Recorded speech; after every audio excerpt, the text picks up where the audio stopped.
Olá, gente, tudo bem? Vamos lá dar continuidade à nossa disciplina de cuidados em saúde do idoso, tá? Eu me chamo Kellen, sou enfermeira e estou acompanhando vocês nessa disciplina. Hoje o tema da nossa aula, nós vamos falar sobre as doenças crônicas mais prevalentes na população, na saúde da mulher e do homem, idoso, claro. Lá no tópico 6, nós vamos falar dos aspectos gerais. Atualmente, o sistema de saúde possui desafios na atuação junto com os idosos com doenças crônicas. Entre eles, a oferta de assistência ao idoso a partir da atuação das redes de serviços de atenção à saúde, produção de informações, na vigilância epidemiológica e realizações de ações de prevenção e promoção para a saúde. Então, entende-se que a fase, idosa, a fase da velhice, compreende o Ministério da Saúde, entende que a partir dos 60 anos já pode ser considerado idoso. Mas junto com essa fase, existem várias doenças que podem vir junto. E por isso, nós precisamos ter o quê? Uma promoção, uma prevenção para que esses idosos possam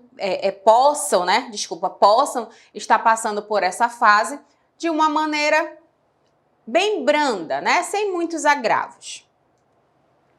Em atividades multiprofissionais, com a inclusão da família e na assistência.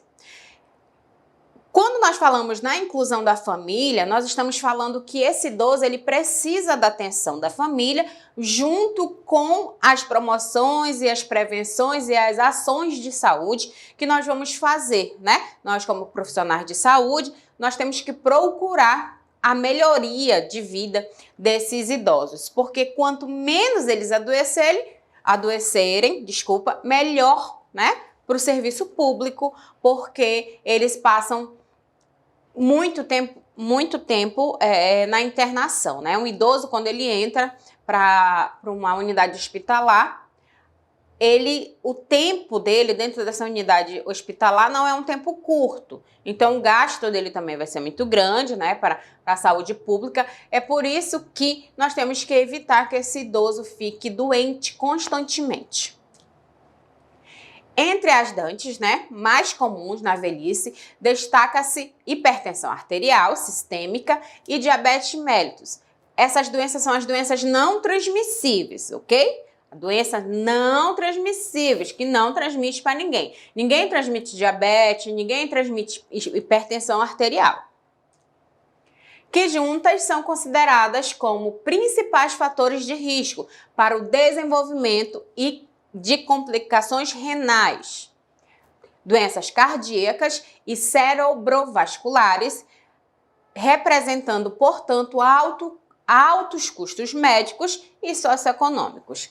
Voltando ao que eu disse, um idoso, quando ele se interna, o custo dele, para a instituição que está com ele, é muito alto. Decorrentes principalmente das complicações que acompanham. Então, o idoso, ele nunca tem só uma patologia, ele sempre tem múltiplas patologias. Então, ele vai precisar de uma atenção redobrada, um cuidado redobrado, tanto da equipe de enfermagem, como do corpo clínico da instituição que ele está, dentro do hospital que ele está. Então, isso tudo precisa de um olhar diferenciado e uma atenção redobrada. Outras doenças crônicas que acometem os idosos, porém em menor proporção. Câncer, que são as doenças respiratórias, o câncer, doenças respiratórias, mentais e inflamatórias reumáticas, São aquelas doenças que dói tudo, os idosos sempre reclamam, Do reumatismo e tudo, comprometimento com a mobilidade, isso tudo prejudica a vida do idoso. Que somadas a hipertensão arterial e a diabetes mellitus aumentam a sobremaneira as consequências danosas no processo saúde e doença da população idosa, Vamos lá. Para a gente entender e fixar que o processo saúde e doença não está condicionado à pessoa estar doente, tá? O processo saúde e doença é um todo, é tudo aquilo que a pessoa tem, está vivendo, ok? Ela tem que ter uma boa qualidade de vida, ela tem que ter lazer, ela tem que ter uma boa qualidade de sono, isso tudo pode, tá? Contribuir no processo saúde e doença dela. O Brasil hoje é um jovem país de cabelos brancos. A cada ano, 650 mil novos idosos estão incorporados à população brasileira, a maior parte com doenças crônicas. Em alguns com limitações funcionais, né, com limitações com locomoção, desculpa. Em menos de 40 anos, o Brasil passou de um cenário de mortalidade própria de uma população jovem para um quadro de enfermidades complexas e onerosas típicas dos países longevos, né? Que são aqueles países que têm muitos idosos, caracterizados por doenças crônicas e múltiplas, que perduram por anos. Lembrando que uma pessoa que tem uma doença crônica, ela tem que se conscientizar que ela vai tomar a medicação até o último piscar dos olhos. Então, todos os dias ela tem que ter a consciência de que ela tem que tomar a medicação, ela tem que ter a consciência de que ela tem que seguir os horários prescritos pelo médico direitinho para que a vida dela seja melhor, que ela tenha uma boa qualidade de vida. Com a exigência de cuidados constantes, medicação contínua e exames periódicos. Todos esses idosos que têm doenças crônicas, né? Todas essas doenças crônicas, eles precisam de um cuidado diferente, precisam de uso de medicação contínua todos os dias e os exames periódicos. Mas, infelizmente, os nossos idosos muitas das vezes não conseguem fazer esses exames periódicos. Esses exames periódicos, quem vai pedir é o médico que acompanha cada idoso, de acordo com a patologia que esse idoso tem. E as principais causas de internação e reinternação desses idosos estão relacionadas com as doenças crônicas degenerativas e, entre elas, a hipertensão, a diabetes mellitus, as doenças pulmonares obstrutivas crônicas e as doenças de Alzheimer e suas complicações. É claro que junto com todas essas doenças, né, existe o lado emocional também que conta muito. Existe a falta, muitas das vezes, esses idosos eles não estão acompanhados com a família ou estão com cuidador de idoso, isso tudo também influencia no tratamento. A probabilidade de internação é 20% maior, resultando do agravo à saúde provocado pela presença de pelo menos 3 doenças crônicas. Hoje, se vocês forem analisar todo idoso, tá? 80% dos idosos têm hipertensão e diabetes. Hipertensão e diabetes. Diabetes tipo 2 e hipertensão. E por conta dessas duas doenças, eles começam a desenvolver a terceira patologia, que é consequência de uma dessas doenças. Uma pesquisa recente demonstrou que doenças crônicas apresentam uma forte influência na capacidade funcional do idoso. Entende-se que, anteriormente nas nossas aulas, nós falamos que o maior medo do idoso, né, o problema não é morrer. O idoso ele não tem medo de morrer, ele tem medo de ficar dependente das pessoas, né? Isso é que acaba muito mais rápido com o psicológico dele, ele ficar dependendo de qualquer pessoa para fazer qualquer tipo de atividade, se levantar da cama, ir no banheiro, tomar banho, isso tudo pode, dentro da cabeça dele, ser sinal de fraqueza, né? Já basta que esse idoso ele já está se se colocando numa situação de que ele já não é mais produtivo na cabeça dele. Ele já não contribui mais para muita coisa. E ainda ter que depender de outras pessoas agrava muito mais ainda o quadro dele. A presença de hipertensão arterial aumenta em 39% a chance do idoso ser dependente nas atividades instrumentais de vida diárias. A doença cardíaca aumenta em 82% e a artropatia em 59% e a doença pulmonar em 50%. Então, entende-se que esses idosos possivelmente vão precisar de acompanhantes, vão precisar de pessoas que estejam constantemente monitorando a saúde desse idoso, não só dentro de uma unidade hospitalar, mas também em casa.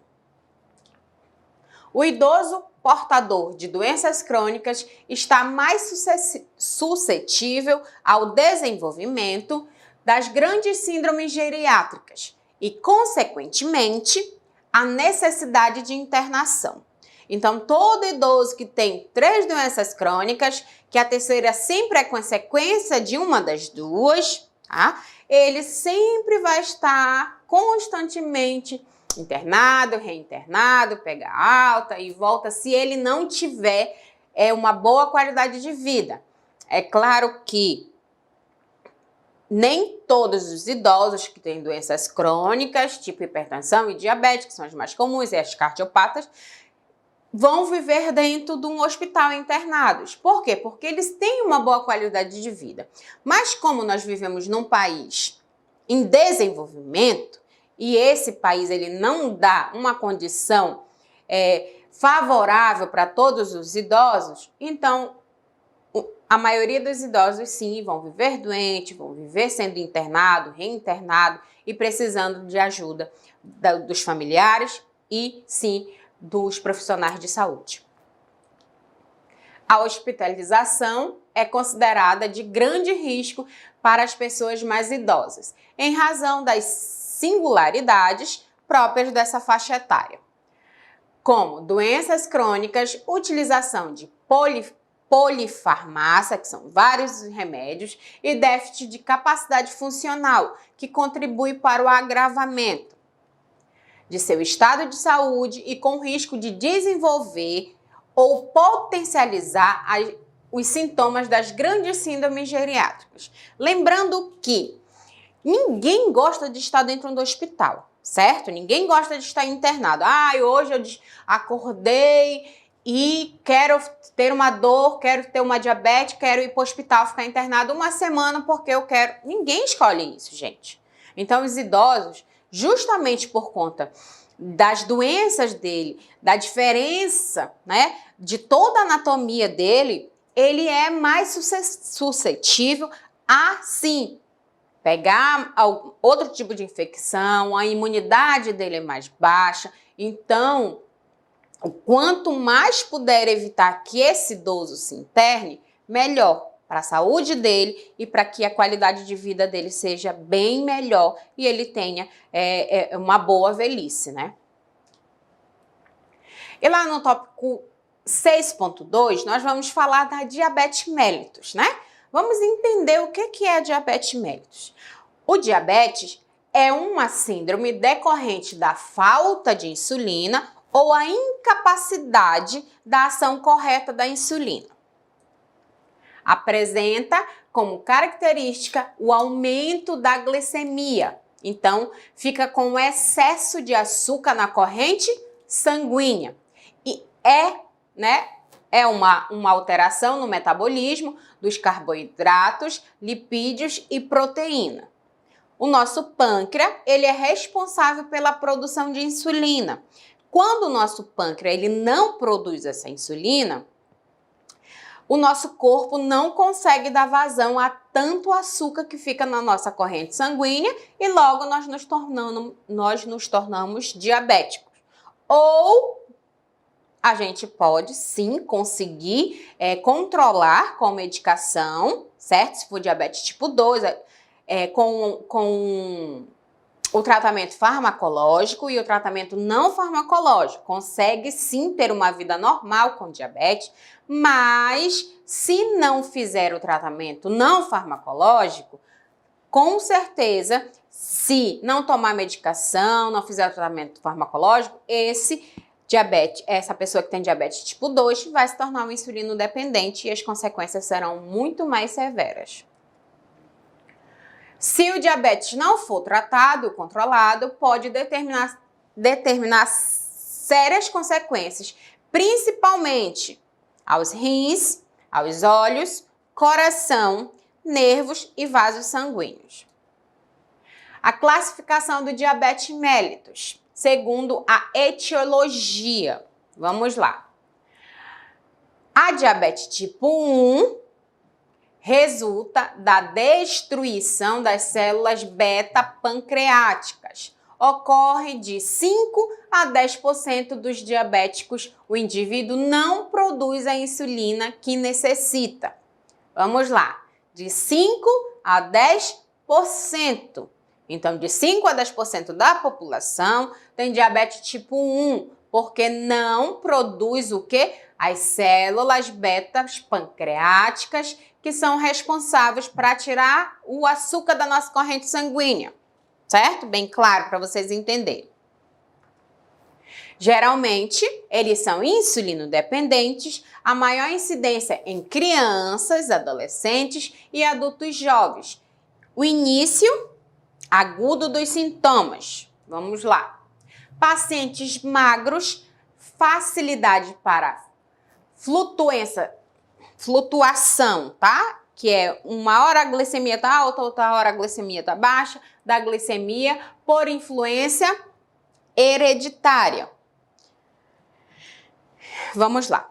Agora eu vou falar de uma diabetes, que é a diabetes tipo 2, tá? Lembrando que nós estamos falando de saúde do idoso, mas nós estamos explicando as consequências das doenças crônicas. Então, se faz necessário que vocês entendam todo esse processo, tá? De diabetes tipo 1, diabetes tipo 2, que é para vocês terem a certeza quando o idoso chegar para vocês e falarem dos sinais e sintomas e vocês conseguirem identificar. A diabetes tipo 2 resulta de resistência à insulina e deficiência relativa de secreção de insulina. Ocorre em 90% dos diabéticos. Ocorre menor captação de glicose por tecidos periféricos como resposta a uma elevação compensatória da concentração plasmática da insulina a fim de manter a glicemia dentro dos valores.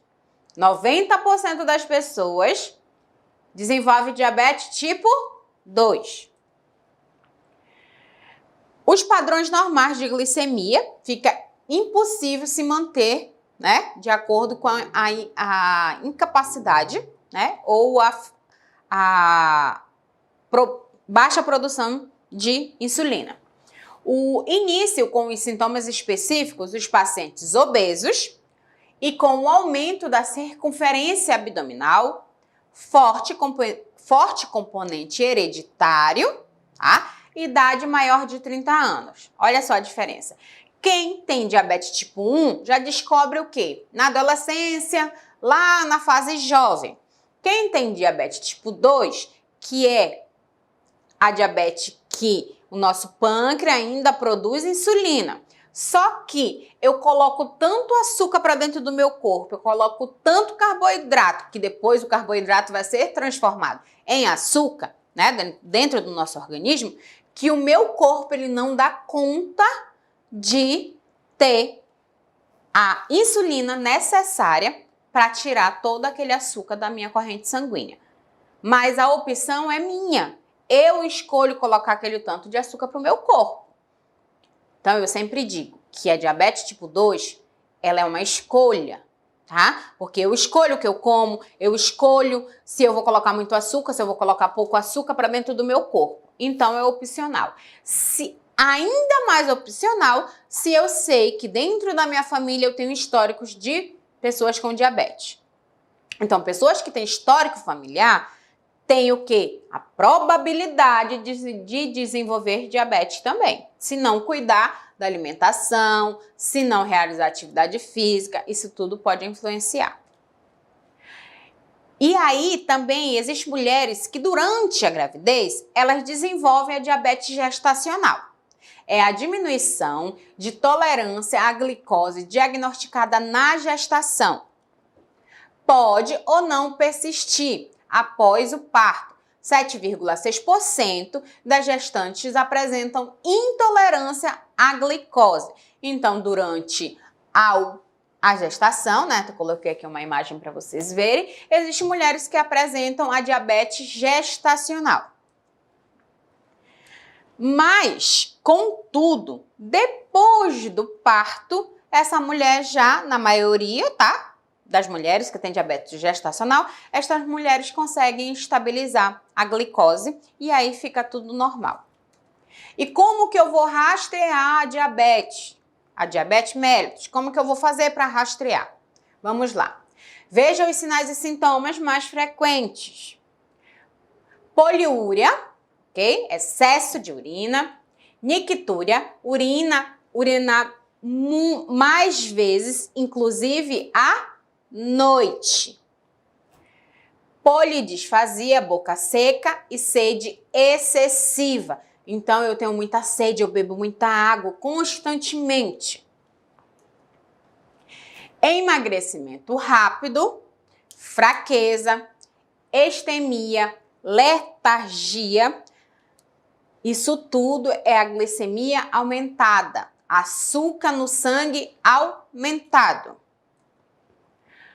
Prurido, tá? Na vulva ou coceira na vulva ou inflamação na glande do pênis. Geralmente, as pessoas que têm diabetes, né? Os pacientes que têm diabetes, que possuem essa doença crônica, geralmente estão constantemente com doença no trato genital. Então, ficam constantemente com candidíase, né? Porque a imunidade deles é baixa e eles têm uma probabilidade de desenvolver constantemente candidíase, doença através do fungo. E as complicações dessa diabetes podem ser neuropatia periférica, sensibilidade nas extremidades, rinopatia, a diminuição da acuidade visual, a minha visão começa a diminuir, eu começo a não enxergar do jeito que eu conseguia enxergar antes. Impotência sexual, infecções urinárias, úlceras nos pés e dentre outras. A úlcera no pé, que nós falamos que é o pé diabético, né? Acontece porque a cicatrização do diabético, ela é muito mais demorada. E quando não tratada adequadamente, esse paciente muitas das vezes ele tem até que perder o pé, faz uma amputação, porque o pé vai ficando infeccionado, depois necrosa, né? Por conta da diabetes. E aí, infelizmente, muitas das vezes nós temos que fazer uma amputação. E aí, lá no tópico 6.3, nós vamos falar de hipertensão arterial sistêmica, né? A hipertensão arterial sistêmica é uma condição clínica caracterizada por níveis elevados da pressão arterial. Aí nós temos aqui, ó, hipertensão. Quem se cuida, vive mais. Então, as pessoas que têm hipertensão, se elas se cuidam, elas vão viver muitos e muitos anos, tá? Lembrando que existe o tratamento farmacológico e o tratamento não farmacológico. Um associa o outro. Associa-se frequentemente a alterações funcionais ou estruturais dos órgãos-alvos. Esses órgãos-alvos são quais? O coração, o encéfalo, rins e vasos sanguíneos. E alterações metabólicas com consequente aumento dos riscos de eventos cardiovasculares, fatais e não fatais. Geralmente os fatais, né? Pronto, acabou, morreu e pronto, já foi. Mas os não fatais, a maioria deles, os pacientes ficam sequelados, né? ficam com sequelas, com comprometimento na mobilidade, muitas das vezes na fala, na visão, e isso aí tudo também atrapalha muito a vida do idoso. Pesquisas populacionais em cidades brasileiras nos últimos 20 anos apontaram uma prevalência para a hipertensão arterial sistêmica acima de 30%, com mais de 50% entre 60 e 69 anos e 75% acima de 70 anos.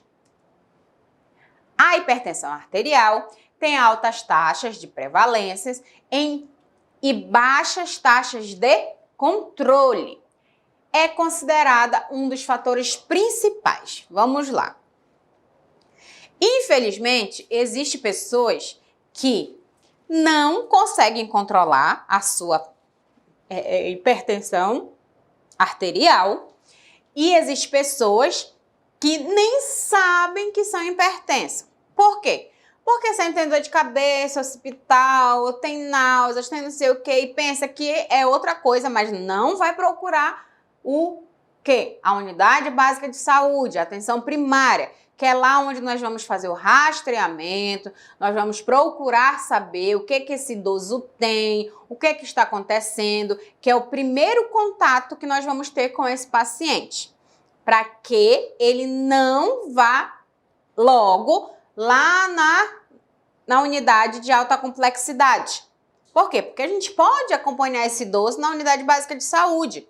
A gente pode fazer assim, um rastreamento, vamos fazer tudo direitinho, dar a assistência necessária para que ele possa ter uma boa condição de vida. Os fatores de risco que podem ser modificados e um dos problemas, né, que são muito importantes e problemas de saúde pública. É um problema de saúde pública. Existem muitas pessoas com hipertensão arterial que não sabem e de repente acontece, tem um AVE aí do nada, mas nossa, fulano não tinha nada, tava tudo bem, mas não sabia porque não foi tratar. E ainda existe aquela questão de que as pessoas, se eu não sei, eu não sinto nada. Depois que eu descobri, acontece tudo. Mas se você sabe precocemente, você consegue tratar. Se você espera acontecer, aí as sequelas serão maiores. A mortalidade por doenças cardiovasculares aumenta progressivamente com a elevação da PA a partir de 115 por 75, né? Milímetro de mercúrio. Então, entende-se que o Ministério da Saúde diz que a pressão arterial normal, tá? Os parâmetros normais, 120 por 80. Esse é um padrão normal. Os fatores de risco, vamos lá. Idade de maior prevalência, acima de 65 anos, já é o quê? Idoso. Etnia, 2 vezes mais prevalente em indivíduos de cor não branca. As pessoas com as cores não branca têm mais probabilidade de desenvolver hipertensão arterial. Excesso de peso, obesidade, claro, aumenta o risco, o nosso corpo está sobrecarregado, o meu coração está trabalhando sobrecarregado, então isso tudo vai influenciar na minha pressão arterial. Ingestão excessiva de sódio, aumenta o risco. Má alimentação, tá? Lembrando que nós temos que nos nutrir e não só nos alimentar. Ingesta de álcool, né? Consumo excessivo. Acima do que é considerado normal, acima daquilo que o teu corpo pode suportar, tá? Aumenta também o risco. E o sedentarismo. As pessoas que não realizam nenhum tipo de atividade física, aumenta o risco de desenvolver. A atividade física, ela diminui o risco de desenvolver qualquer doença crônica. Por quê? Porque você está cuidando do seu corpo. Tanto diabetes como hipertensão, doenças cardiovasculares. Então, toda doença que você puder evitar tendo uma boa alimentação e realizando atividade física, é importante, tá? Que faça. Os fatores socioeconômicos também influenciam bastante. Existem relações entre menor escolaridade e hipertensão. Aquelas pessoas que têm menos conhecimento, né, de tudo, de estudo, elas não costumam procurar a saúde. Costumam procurar só quando já estão mesmo nas últimas, e aí não tem como descobrir se tem hipertensão, se tem diabetes, se tem alguma doença cardio, então isso aí também influencia bastante. A genética também influencia bastante, a história da família aumenta, né? E se associada a risco. Então, se eu tenho mãe diabética, pai hipertenso, avô, tarará, tudo isso aí também influencia. E a nossa assistência de enfermagem, o que nós vamos fazer para ajudar esses portadores dessas doenças crônicas? Principalmente falando diretamente da pressão arterial.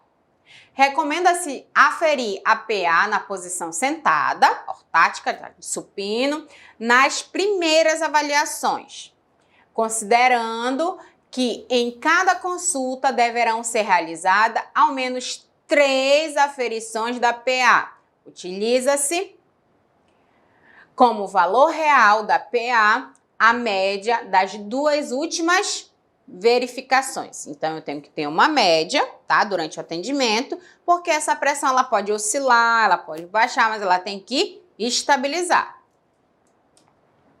Deve-se também observar, durante toda essa assistência de enfermagem, a existência de hipotensão postural, ok? Considera-se hipotensão postural a diminuição de 20 milímetros ou mais da PA sistólica e 10 ou mais da diastólica. Então, a gente tem esse parâmetro, ok?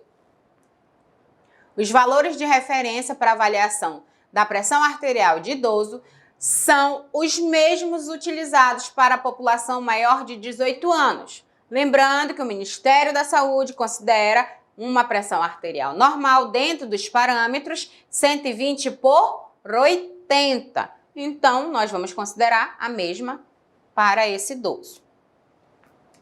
Sem diagnóstico, ok?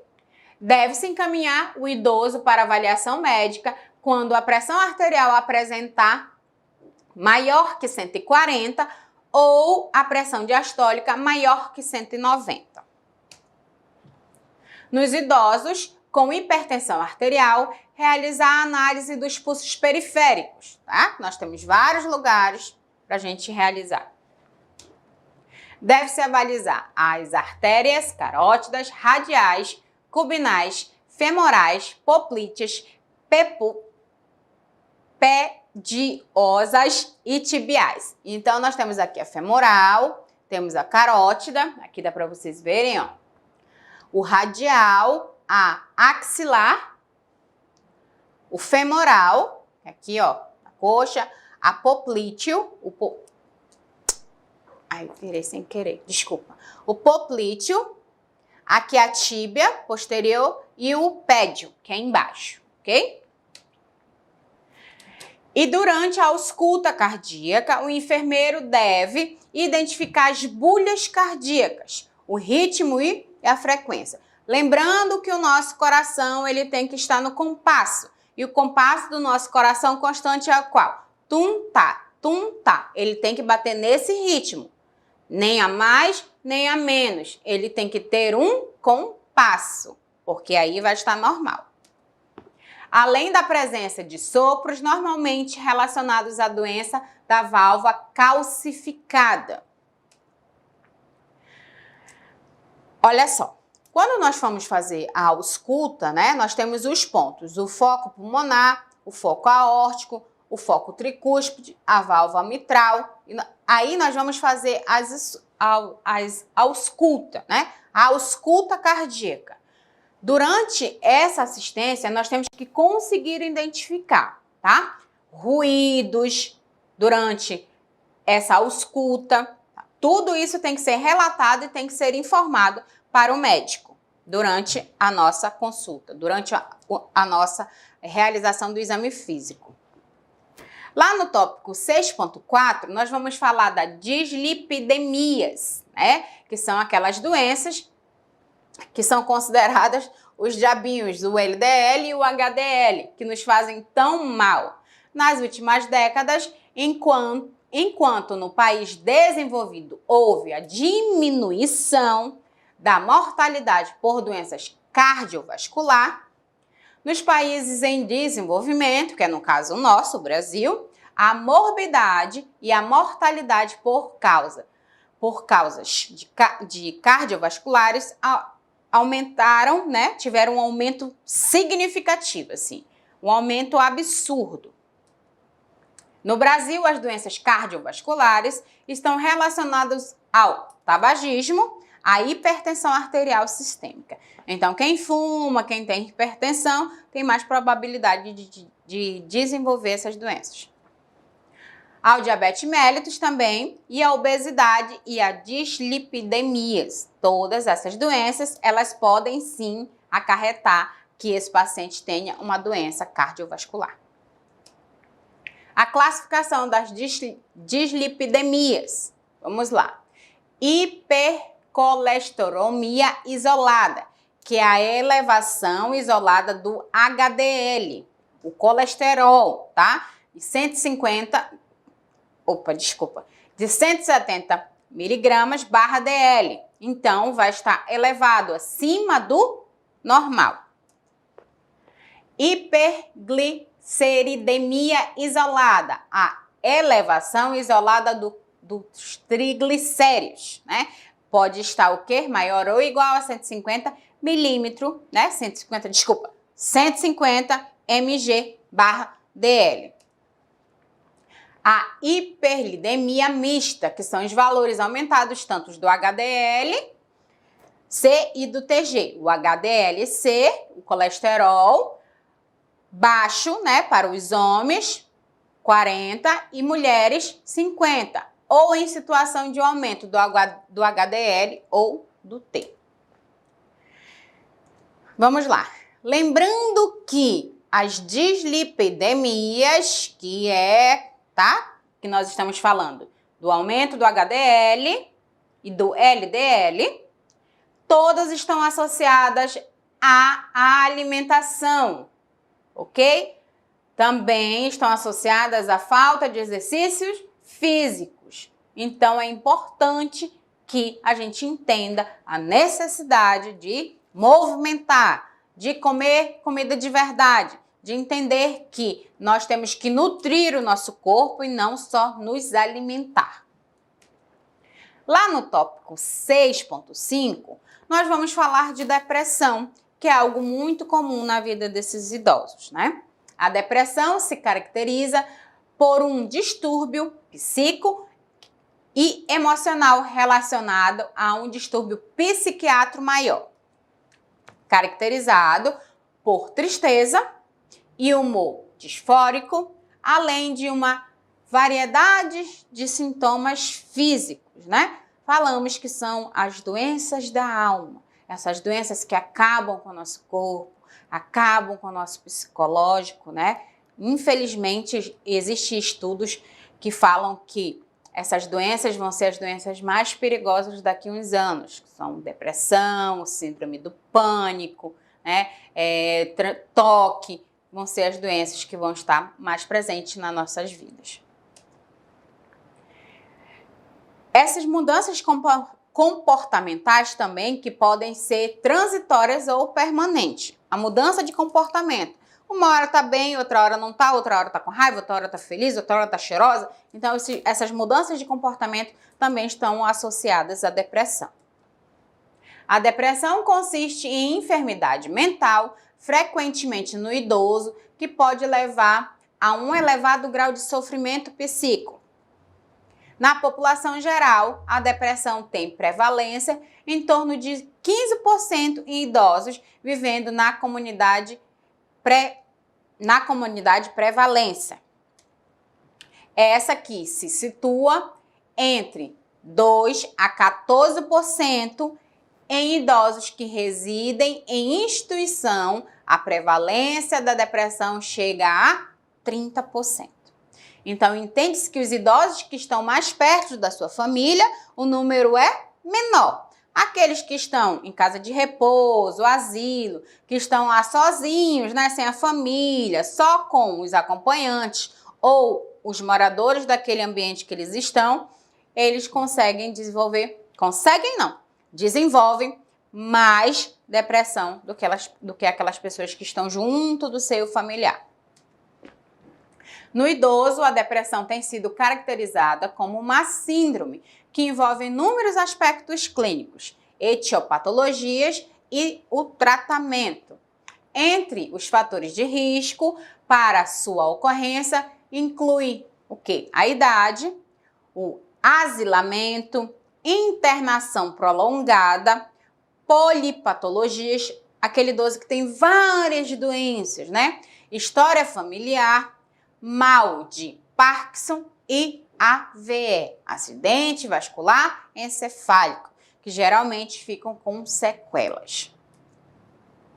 Dentre os sinais e sintomas desta patologia estão incluindo humor, né? O humor deprimido e adenomia, perda do interesse em realizar as atividades, falta de alegria. Então a pessoa se isola de tudo, não quer cuidar de si, não quer sair para passear, não quer falar com ninguém, fica totalmente isolada.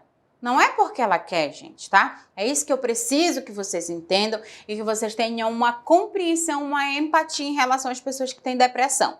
Não é frescura.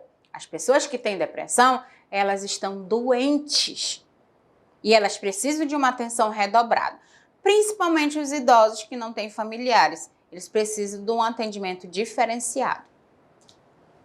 O tratamento inclui a terapia não farmacológica e a farmacológica.